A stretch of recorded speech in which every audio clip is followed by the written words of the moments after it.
వయసున్న వాళ్ళు వాడుకొని నిర్దాక్షిణ్యంగా తల్లిదండ్రులకు పెట్టకుండా నడి రోడ్డు మీద వదిలేస్తే అనాథాశ్రమాలు ఎన్నో వస్తున్నాయి కదా, వాళ్ళ గురించి కూడా మాట్లాడింది. అన్ని ప్రతిదీ మాట్లాడింది. అడవి అంతరించిపోతుంది, మన నేచర్ పాడైపోతుంది, దాని గురించి కూడా మాట్లాడింది. ప్రతిదీ మాట్లాడింది ఆ తల్లి. కరెక్ట్ కాని వాళ్ళకి బుద్ధి లేదు. వాళ్ళకి కరెక్ట్ కాదు అన్నప్పుడు వాళ్ళు పోయి అడవిలో ఉంటే బాగుంటుంది. సమాజాన్ని పాడు చేయొద్దు అట్టోళ్ళు. ఇంకోటి ఏంటంటే కుక్కర్ని అలా చంపొద్దు అని చెప్తుంది. ఆమె తప్పు పడుతున్నారు చాలా మంది. సుప్రీంకోర్టు తీర్పునే ఏమే తప్పు పడుతుంది అన్నట్టు మాట్లాడుతుంది. దాని గురించి అవును, కుక్కని అట్ట చంపడం ధర్మం కాదు. మనుషుల్లో కొంతమంది మృగాలు ఎట్టుంటారో కుక్కల్లో కూడా కొన్ని ఉంటాయి. కాబట్టి కుక్కలు ఏందో నేను చెబుతామ్మా. కుక్క గౌరీదేవి. కుక్క గౌరీదేవి అనమాట ఆ తల్లి.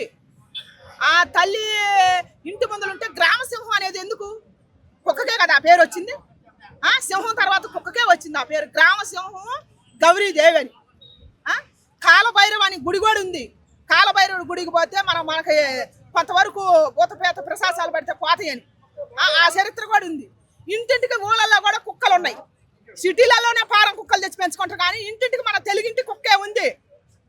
మన బ్రీడే ఉంది. పరాయి దేశాల బ్రీడ్ లేవు కుక్కలు. అందుకని కుక్కకు చాలా ఇలువ ఉంది. మనిషి కన్నా కుక్కకే ఎక్కువ వాల్యూ ఉంది. మనిషికి విశ్వాసం ఉండదు.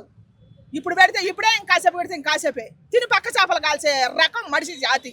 కుక్క జాతి నువ్వు పెట్టిన పిరికడు అన్నానికి ఆ తల్లి విశ్వాసం చూపెడుతుంది. ఎందుకంటే మేము 3 కుక్కలను చాదినాం. ఒక కుక్కను కాదు చాది. నిన్న మననే మాది కుక్క చచ్చిపోతే మా ఆయన ఏడ్చిండు, నేను కూడా ఏడితే మా కొడుకు అవతల నుంచి మళ్ళీ ఇంకో కుక్క తీసుకొచ్చి పెట్టిండు. అందుకని కుక్క జాతి మనిషి జాతి కన్నా కుక్క జాతి విలువైంది, విశ్వాసంగా మనకు ఉంటది. వాళ్ళు వదిలి వెళ్ళిన కుక్కలు వాటికి మీద అంత ప్రేమ ఎందుకని అంటున్నారు. వాళ్ళు వదిలే ఎందుకు వెళ్ళిపోయారు? వాళ్ళు వదిలి వెళ్ళిపోయిన కుక్కలే తెచ్చి ఇప్పుడు మన వాళ్ళు ప్రేమ చూపించేది. కడుపును పుట్టిన వాళ్ళు మేము చూపించలే. కడుపును పుట్టిన వాళ్ళు సంకలేసుకొని తిరగట్లా. పరాయి దేశ కుక్కలు సంకలేసుకొని తిరుగుతారు. నా తల్లి అని సిగ్గు లేకుండా. మన దేశం మీద పుట్టి కుక్కలు చాలా ఉండేగా, మరి వాటిని వేసుకొని తిరగచ్చుగా, వాటికి పెట్టచ్చుగా. వాటికి పెడితే ఈది కుక్కలు కావుగా, ఇట్లా స్వయం విహారం చేయవుగా, పిల్లల ప్రాణాలు తీయవుగా. బుద్ధి ఉండాలా మాట్లాడతానికి. అదే మాట్లాడింది. అంటే కర్మ అన్నది ఒకటి ఉంటది, దాన్ని నేను గట్టిగా నమ్ముతాను. సో మీకు తిరిగి ఇట్లాంటి పరిస్థితి వస్తుంది అని సుప్రీంకోర్టు జడ్జిలకు వార్నింగ్ ఇచ్చింది. సో దాని గురించి ఏమంటారు? నిజమే, కరెక్టే. కర్మ అనేది ఒకటి ఉంటుందమ్మా. నిజంగా ధర్మంగా మనం ఉంటే దైవం అని అంటుంటాడు. ఇది 100కి 100 బాలు నిజం. నమ్మిన వాళ్ళకే అది తెలుస్తుంది, నమ్మని వాళ్ళకి తెలియదు. కొంతమంది దేవుడిని నమ్మరు. మాకు నమ్మకం లేదు, ఏది కనపడి మనము అని అంటారు మిడిమిడి అహంకారంతో. దేవుడిని కనపడమని అనేవాళ్ళు. ఇప్పుడు మన చుట్టూ గాలి ఉంది, నిప్పు ఉంది, నీరుంది. నీరు నిప్పు కానొస్తుంది, గాలి కానొస్తుందా? నేచర్. గాలిని పట్టుకోమను, నీళ్ళని పట్టుకోమను, పారే నదిని పట్టుకోమను, ఒక అడ్డుకట్టేస్తారు కానీ పెకెట్లో పట్టుకొని రామను. ఈ దేవుడు లేడు అనేవాళ్ళు. అందుకని దయచేసి నమ్మాలా. మనం నమ్మితేనే మనకు అన్ని తెలుస్తాయి. నమ్మంది మనకేం తెలుస్తుంది? సృష్టిని అధర్మంగా మాట్లాడొద్దు. ఆమె ఆక్రోశంలో ఒక భావం ఉంది. ఖచ్చితంగా ఆమె ఆడబిడ్డల పక్షాన్ని నిలబడాలని తపన పడుతున్న సంగతి అర్థమవుతుంది. కానీ భారత శిక్షాస్మృతి, భారత రాజ్యాంగం ప్రకారం శిక్ష అనేది వెంటనే అమలు చేసేటటువంటి అధికారం ఏ కోర్టులకి లేదు. పూర్తిగా విచారణ జరిపి అందులో న్యాయాన్యాయం ఎంతవరకు ఉంది ఏమిటనేది తేల్చి చెప్పేసరికి వాళ్ళు ముసలోళ్ళు కూడా అయిపోతున్నారు. ఒక కేసు 10 సంవత్సరాలు, 20 సంవత్సరాలు, 30 సంవత్సరాలు నడుచుకుంటూ పోతుంది. మరి అలాంటప్పుడు న్యాయం ఎక్కడ జరుగుతుంది? దీన్ని మన రేణుదేశాయ్ గారు చెప్పినట్టు వెంటనే శిక్ష పడాలంటే భారత శిక్షాస్మృతిని రాసుకో తిరగరాయవలసిన అవసరం ఉంది. అది ఇప్పట్లో జరిగే పని కాదు. ఏదేమైనా ఆడబిడ్డల పట్ల అమానుషంగా ప్రవర్తించి ఆడబిడ్డలను మానభంగాలు చేసి దుర్మార్గంగా చంపేసే దుర్మార్గులు మాత్రం తగిన శిక్ష పడాలని ప్రతి ఒక్కరూ కోరుకుంటున్నారు. ఖచ్చితంగా శిక్ష పడాలి కూడా. కానీ మన కోర్టుల్లో జాప్యం వల్ల ఈ మానవ మృగాలు మారటం లేదు. ఇప్పుడు వెంటనే శిక్ష పడితే ఖచ్చితంగా భయం అనేది వస్తుంది. వెంటనే శిక్ష పడదు. ఏదో జాప్యం జరిగి 10 సంవత్సరాలకు 20 సంవత్సరాలకు శిక్ష పడితే ఈ లోపల ఆడు చేసేసి అన్నీ చేసేసి మరొక దుర్మార్గుడిగా మారిపోయి సమాజానికి ప్రమాదంగా మారుతున్నారు. కాబట్టి ఆదిలోనే దాన్ని తుంచేయాలంటే శిక్షాస్మృతిని మార్చవలసినటువంటి అవసరం ఉంది. దాన్ని మన పార్లమెంటులో ఏదన్నా మార్చుకోవాలా, లేకపోతే ఏం చేసినా సరే శిక్షాస్మృతిని మారిస్తే తప్ప ఇమీడియట్లీ శిక్ష పడే అవకాశం లేదు. కాబట్టి ఇంకొంచెం తొందరగా ఇలాంటి దుర్మార్గులకు బెయిల్ ఇవ్వకుండా ఏదైనా సెక్షన్లు ఎక్కువగా పెట్టి నిర్బంధించే తప్ప పని జరగదు. కాబట్టి కుక్కలకి మనుషులకి పోల్చకూడదు. కుక్కలు ఏంటంటే మూగజీవాలు, దాంట్లో ఎలా శిక్షణ కూడా పట్టించుకునేవాడు ఉండడు.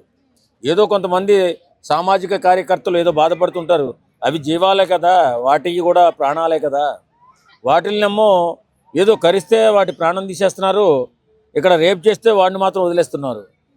మరి నిజమే, మన రాజ్యాంగంలో అలా ఉంది, మరి ఏం చేస్తాం? కాబట్టి రేణుదేశాయి గారి బాధ మాత్రం ఖచ్చితంగా 100% కరెక్టే. ఖచ్చితంగా సత్వరమే శిక్ష పడేలాగా ఫాస్ట్ ట్రాక్ కోర్టులు పెట్టారు. అయినా సరే ఇంకా మానభంగాలు జరుగుతూనే ఉన్నాయి, ఇంకా అత్యాచారాలు జరుగుతున్నాయి, ఇంకా మర్డర్లు కూడా జరుగుతున్నాయి. కాబట్టి ఈ సమస్యపై ఎంత మనం ఆక్రోశించినా, ఎంత గట్టిగా అడిగినా మన కంఠశ్వాస తప్ప వేరే మార్గం ఏం కనపడదు. కానీ న్యాయం ఎప్పటికైనా జరుగుతుందనే ఎదురుచూపు మాత్రం మనకి మిగిలిపోతుంది. సంవత్సరాల తరబడి న్యాయస్థానాల్లో ఈ కేసులు అలా జరుగుతూనే ఉన్నాయి. కాబట్టి ఇప్పటికైనా కేంద్ర ప్రభుత్వం గుర్తించి ఎవరైతే జన సమూహాలకి కంటకంగా తయారయ్యారో అలాంటి వ్యక్తుల్ని నిర్మూలించవలసిన అవసరం ఎంతైనా ఉంది. లేని పక్షంలో ఇలా మానభంగం చేసేవాడు మానభంగం చేసి పోతూ ఉంటాడు, కర్షణ కుక్కని చంపుకుంటూనే పోతూనే ఉంటారు. కాబట్టి దానికి దీన్ని పోల్చలేం. రేణుదేశాయి గారు మంచి టాపిక్ ముందుకు తీసుకొచ్చారు. ఖచ్చితంగా సత్వరమే ఈ మానభంగం మర్డర్ కేసులకి విచారణ జరిపి శిక్ష అమలు పరిస్తే బాగుంటుందని నేను కూడా అనుకుంటున్నాను. చెప్పాలని కరెక్ట్ కాదమ్మా, ఎందుకంటే వాటి మాంసం ఉందో చూసావా, వాటి మాంసం పెద్ద పెద్ద హోటల్లో పెడుతున్నారని చెప్పేసి ఈ మధ్యకాలంలో చాలా టాక్ వచ్చిందమ్మా. బెంగళూరు లాంటి, ముంబై లాంటి సిటీల్లో వాటి మాంసం కూడా ఎక్కువగా తింటున్నారు, ఎక్కువగా వెళ్తున్నాయి. ఏంటంటే కొన్ని వ్యాన్లు పట్టుకున్నారు. ఏది మొన్న రీసెంట్గా ఒక వ్యాన్ పట్టుకున్నారు, దానిలో దగ్గర 1000-2000 కుక్కలు ఉన్నాయి, చచ్చిన కుక్కలు. ఏడాది తీసుకెళ్తున్నారు బాబు అంటే సమాధానం లేదు, వాళ్ళ నోట్లోంచి మాటలు రావట్లేదు. మరి వాటిని ఏమైనా చేస్తున్నారా ఏందనేది అర్థం కావట్లేదు. ఆ మాట్లాడిన మాటలు కరెక్టే, కానీ ఒక వీడియో, ఒక ఆధారం అనేది పెట్టుకుని ఆ మీడియా ముందుకు వచ్చినట్టయితే బాగుండేది. ఆ మాట్లాడిన మాట ఏంటంటే కుక్కల గురించి మాట్లాడింది, కానీ మాట్లాడే విధానం అనేది కరెక్ట్ కాదు. నేను అంటుంది కూడా అదేదమ్మా, కోపం దేనికి వచ్చిందో తెలియట్లేదు కదా, కుక్కల్ని చంపేస్తున్నారని. మరికొంతమంది కుక్కలతో పోల్చింది ఎంతవరకు కరెక్ట్? నేను అదేం బాధేసిందన్న, మొగాళ్ళని కుక్కలతో పోల్చిందంటే ఆమె ఏమనాలి చెప్పు. నేను ఎందుకు శిక్షలు పడతలేదు, గవర్నమెంట్ చర్యలు తీసుకోకుండా ఎందుకు కొట్టిందన్న? రేపులు జరుగుతున్నాయి, అన్ని వదిలేస్తున్నారు అంటున్నారు, ఎన్ని శిక్షలు పడుతున్నాయి, వెళ్ళి ఓపెన్ చేసి చూడమనండి ఆమెని, జడ్జి గారిని అంటుంది. అది ఎంత మట్టికి న్యాయం? ఆ మాట్లాడిన మాట ఒక్కటి కూడా విధానం అనేది కరెక్ట్ లేదు. ఎందుకు చంపేస్తారమ్మా? నువ్వు పెంచుతున్నావు. ఒక్కటమ్మా, మా ఇంటి ఓనర్ ఉన్నాడు, ముసలాయన, దగ్గరగా 22 కుక్కలు ఉన్నాయి ఆయనకి. ఆయన కొడుకు ఉన్నాడు అమెరికాలో, బాగా డబ్బులు సంపాదిస్తున్నాడు. రోజు ఆ 22 కుక్కలకి అక్షరాల రోజుకి 10,000 అమ్మ. ఏది మాంసం, చికెన్ కానీ మటన్ కానీ 10,000. ఆడేం చచ్చాడు, చనిపోయాడు. ఆడు కొడుకు వదిలేసాడు. ఆడు కొడుకు ఏం చేస్తాడు, ఆడికి వచ్చి పెంచలేడు కదా, రోడ్డు మీద వదిలేశారు. ఈ రోడ్డు మీద ఈ మాంసం తిని అలవాటు పడి ఏమైనా మనుషులను పిక్కు తింటున్నాయి. అడుక్కు తినేవాళ్ళమ్మా బాలనగర్లో, 2 పిక్కు తిన్నాయి. వాళ్ళని హాస్పిటల్కి వేరే వాడు తీసుకెళ్తే ఆ డాక్టర్ చెప్పిన మాట ఏందో తెలుసా అన్న, ఇట్లా కుక్కలు కొరికినాయి అనే దగ్గరగా చాలా మంది వస్తున్నారన్న, పెద్దవాళ్ళు వస్తే మా దగ్గరికి వచ్చి అడుగుతారన్న, వీళ్ళు అడుక్కు తినేవాళ్ళు చిన్నవాళ్ళు కదా, అందుకని ఎవరు రావట్లా, ఏ మీడియా వాడు రావట్లేదు అని చెప్పేసి బాధపడ్డారమ్మా. అది సమాజంలో ఎన్నో సమస్యలు ఉన్నాయి, కుక్కల గురించి ప్రెస్ మీట్ పెట్టడం ఎంతో కరెక్ట్ అంటారు. అంటే డిప్యూటీ సీఎం వైఫ్ అయి ఉండి ఆ రకంగా వైఫ్ అట్ట అయిద్దాను, వైఫ్ కాదు ఆమె, విడాకులు అయిపోయింది. ఆమె పోలిక అనేది పెట్టకూడదు. ఆమెతో పవన్ కళ్యాణ్ గారిని అమ్మా, పవన్ కళ్యాణ్ గారికి ఆమెకు అసలు మాట్లాడటం అనేది రాంగ్ అన్న, ఓకేనా? అది ఇప్పుడు ఆ మాట్లాడిన విధానం ఏంటంటే ఒక్కటే రాంగ్. ఆమె కుక్కల గురించి, ఆమె కుక్కలకి ఏదో అయినట్టుంది, ఆమె వచ్చేసి బయటకు మాట్లాడతాం జడ్జి గారిని అనటం కూడా చాలా రాంగ్.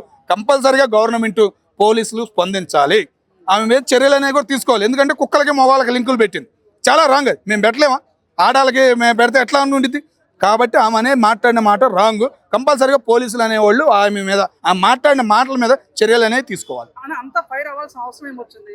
ఏమో అన్న, మీడియా ఆయన కూడా ఏదో క్వశ్చన్ అడిగితే కూడా ఆయన మీద కూడా రియాక్షన్ అయింది. మరి ఆమె ఏం మాట్లాడాలని వచ్చిందో అర్థం కావట్లేదు. రేపు ఎల్లుండి ఏమైనా ఎక్స్లో కానీ ట్విట్టర్లో కానీ సరైన సమాధానం వచ్చిందని మేము అనుకుంటున్నాం. ఒక లా కాలేజ్ చదువుతున్న విద్యార్థులపైన ఫైర్ అవ్వడం జరిగింది, చదువుతున్న విద్యార్థులు ఫైర్ అవ్వడం ఎంతో కరెక్ట్ అంటారు. లా కాలేజీ విద్యార్థుల మీద దేని గురించి ఫైర్ అయిందో అర్థం కాలేదన్న, మరి నేను చూడలేదు. ఓకే.